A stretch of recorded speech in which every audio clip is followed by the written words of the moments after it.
The image is faded, its edges curling with time.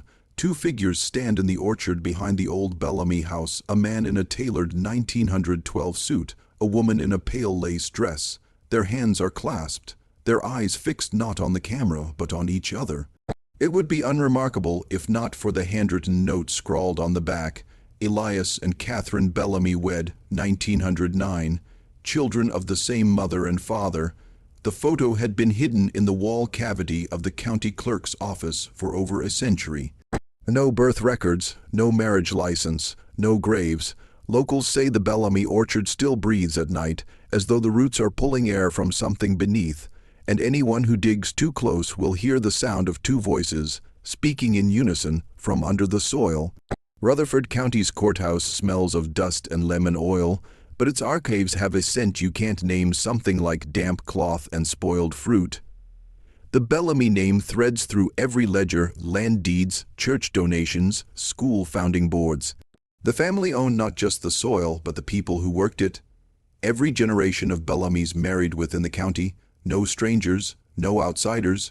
Records hint at arranged unions overseen by the Reverend Simon Crail, a man whose sermons bent the Bible until it fit the Bellamy's will. By 1909, Elias and Catherine's wedding was never meant to be public knowledge. It was an agreement between three institutions: the Bellamy estate, the Rutherford orphanage, and St. Gideon's Church, each of them hiding something in plain sight.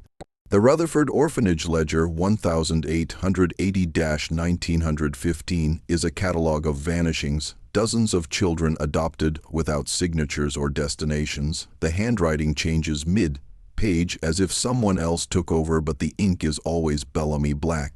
Both Elias and Catherine appear in the orphanage intake log: foundlings January 3, 1008, 190 siblings, but beneath, in fainter pencil, a second note: do not separate, father insists.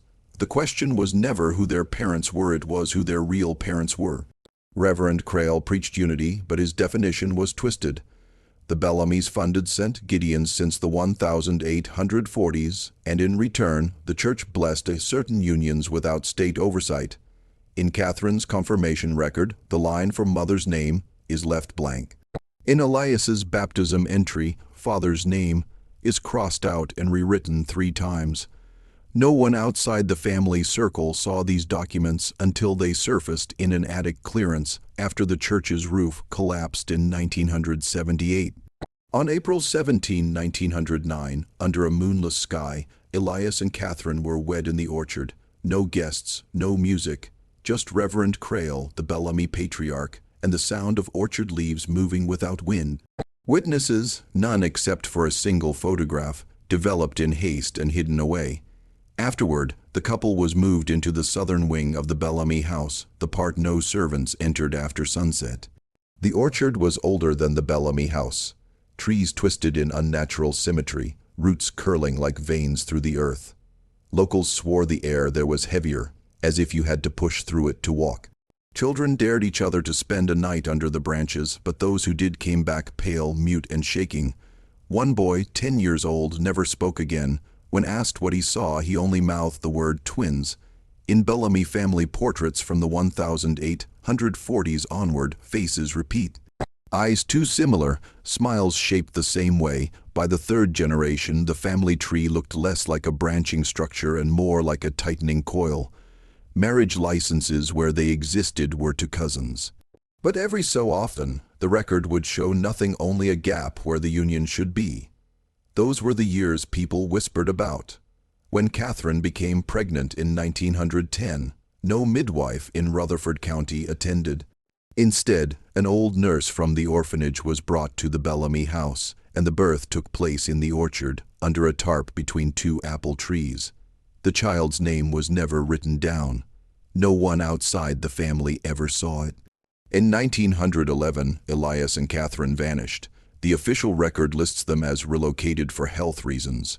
Privately, the Bellamys said they had returned to the soil. The orchard bloomed out of season that year, white blossoms falling in summer heat. When drought struck in 1932, workers tried to dig a new well near the orchard. 4 feet down, they found bones, small ones, human. The Bellamy patriarch paid for the hole to be filled in immediately.